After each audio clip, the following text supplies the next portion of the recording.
The X-Men will return in Avengers Doomsday. Ya, kita baru kelar nonton teaser trailer dari Avengers Doomsday versi yang ketiga. Ini versi X-Men. Ini jujur gue nggak menduga sama sekali sih. Kalau Avengers Endgame itu hype, tapi kalau X-Men Endgame kayak ini tuh this another level. Dan gue senengnya di sini agak terharu, sempet nonton sebelumnya ngelihat Cyclops, man. Cyclops itu kita tahu sendiri di versi Fox tuh benar-benar di nerf parah gitu. Bahkan ada isu-isu dia sempat main di filmnya Superman versi Brandon Routh kan. Tapi nggak diketahui sama tim dari X-Men gitu. Dan tiba-tiba sutradara tim itu benar-benar marah. Akhirnya karakternya dibikin mati dengan sepele aja. Itu baru rumornya, ada zaman-zaman dulu gue ingat banget rumor kayak gitu. Tapi masuk akal kenapa? Karena memang di komik Cyclops itu pemimpin X-Men. Apa-apa anco yang ada di X-Men versi Fox tuh dia kalah pesonanya sama Wolverine gitu. Karena emang dikit-dikit Wolverine. Makanya menurut gue X-Men Fox itu selain gue cukup suka, tapi banyak juga yang gue suka karena emang terlalu memilking si Wolverine. Padahal karakter-karakter sih banyak banget gitu.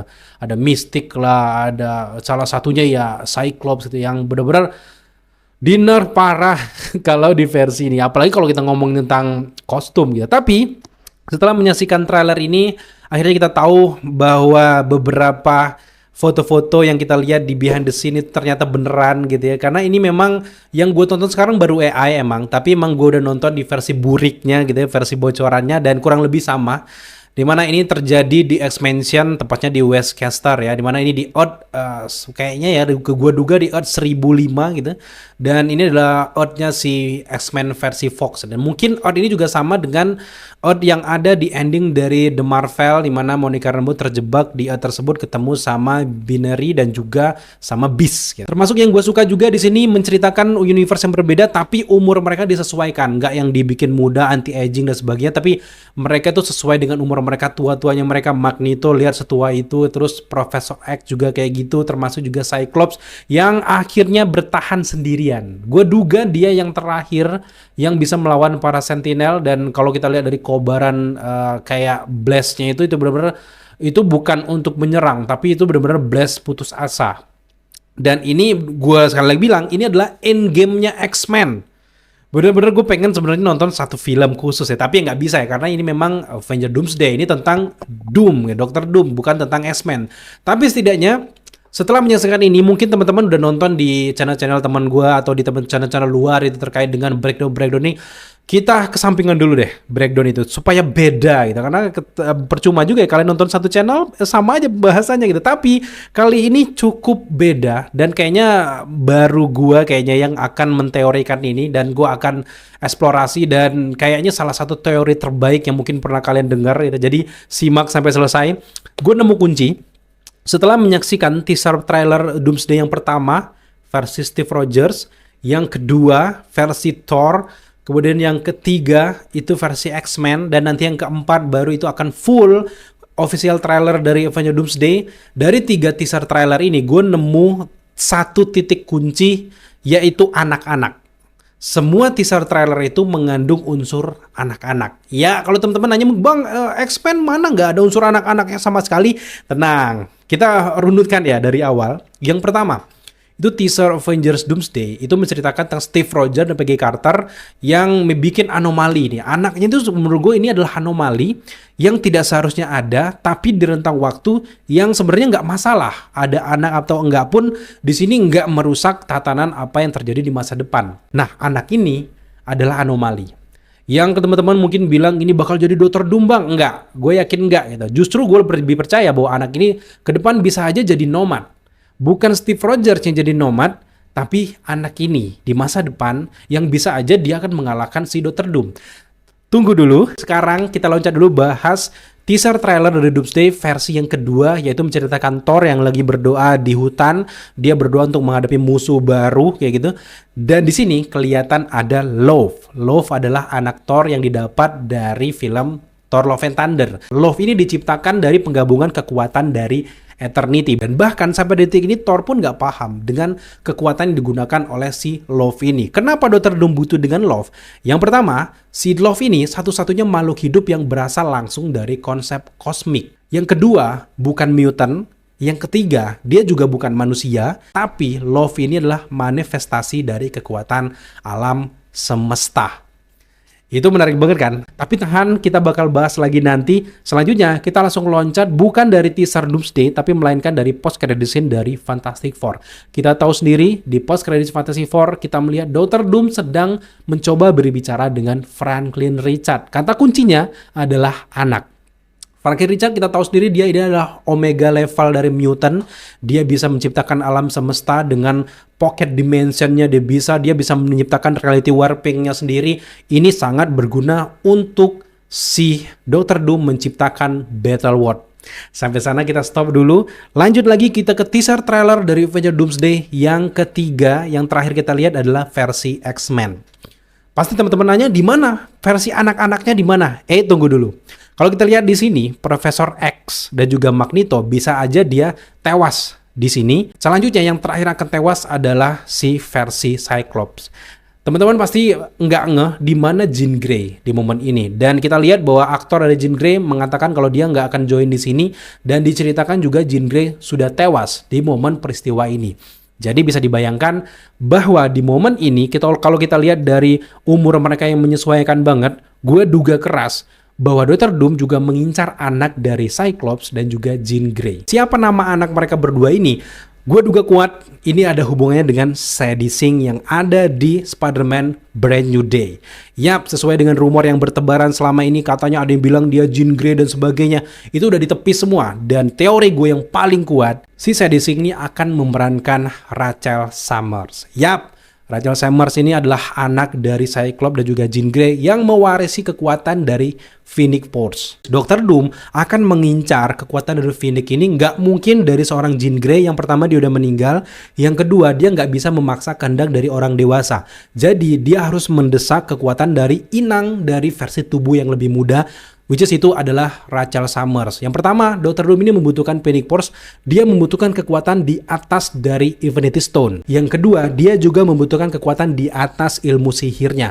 Kekuatan itu tentu saja adalah Phoenix Force. Yang kita lihat sendiri kekuatan dari Phoenix, dari Jean Grey, baik di X-Men yang versi lama atau versi terbaru itu benar-benar kuat. Dan kekuatan dari Phoenix Force ini bisa untuk mendudukan semua kekuatan dari Avengers, siapapun yang nanti selamat di Battle World. Jadi itu bakal menarik banget. Kekuatan Phoenix itu akan berguna. Kedua yaitu kekuatan anomali dari versi anaknya Steve Rogers itu bisa membuat sesuatu yang di luar batas ruang dan waktu. Jadi ketika si Dr. Doom ini membentuk semesta seperti Battle World dengan keberadaan anomali dari anak Steve Rogers itu tidak mengganggu keberadaan dari multiverse, sehingga itu bisa terbebas dari yang namanya incursion. Sedangkan Franklin Richards itu adalah pembentuk awal di mana dia akan membentuk si Battle World nantinya. Kemudian juga dengan kekuatan Love yang berasal dari kekuatan kosmik seperti Eternity itu bisa juga mendukung realitas yang ada di Battle World. Tapi semua ini terkendala. Kenapa?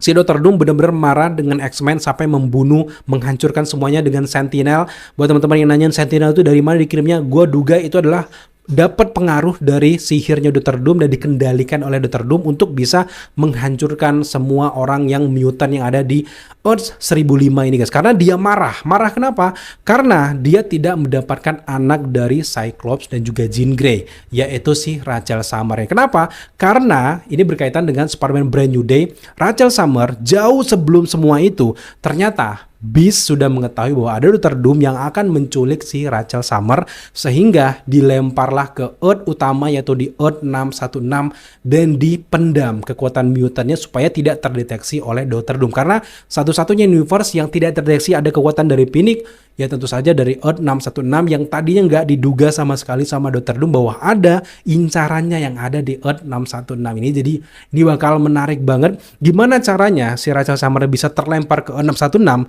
sehingga bisa masuk ke Spider-Man Brand New Day. Itu menarik banget. Dan ini berhubungan langsung dengan post credit scene dari film The Marvel yang kita lihat di mana Monica Rambeau dengan kekuatan kosmiknya ternyata bisa membuka celah antar dimensi, tiba-tiba masuk ke universe-nya 1005 milik X-Men Fox.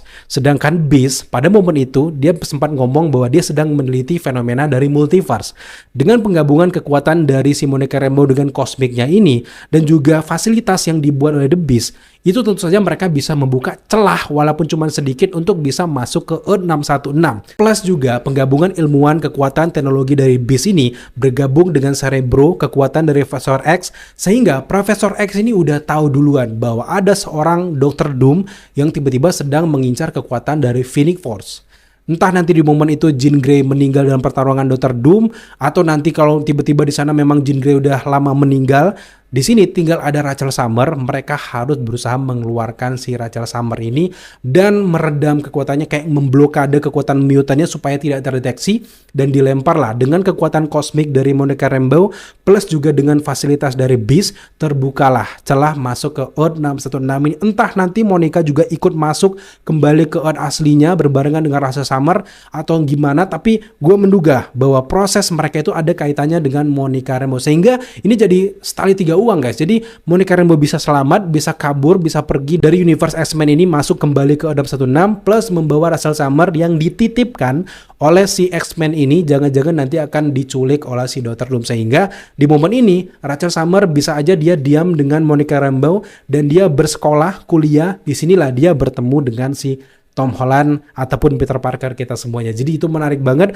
Nah, ini menjadi titik kunci kenapa nantinya Spider-Man Brand New Day ini bisa langsung nyambung ke Secret Wars gara-gara ada si Rachel Summer. Gue menduga sosok Sadie Sink nggak cuman sekedar jadi teman, kayak teman baik, kemudian juga pacarnya si Peter Parker, enggak, karena dia punya titik yang sangat penting di sini. Karena kenapa dia selalu sekarang rumornya bertebaran bahwa Sadie Sink akan join di Secret Wars, ya gara-gara dia memiliki kekuatan dari Phoenix Force. Dan gue lihat juga Marvel tampaknya nggak mau merecast atau meribut ulang karakter-karakter dari X-Men, tapi justru mereka pengen bikin keturunan-keturunan dari X-Men itu untuk lanjut nanti semesta setelah Secret Wars. Jadi cerita dari Secret Wars nanti bukan cuma tentang perebutan kekuasaan, battle war dan sebagainya, tapi ini menyelamatkan generasi muda mereka setelah apa yang terjadi nanti di kehancuran dari multiverse. Jadi ini bakal panjang banget ceritanya. Jadi titik utama dari sini adalah perebutan anak ini dari villain yang luar biasa. Dr. Doom berubah menjadi seorang penculik anak-anak karena yang diculik bukan anak-anak biasa gitu. Yang pertama tentu saja Love,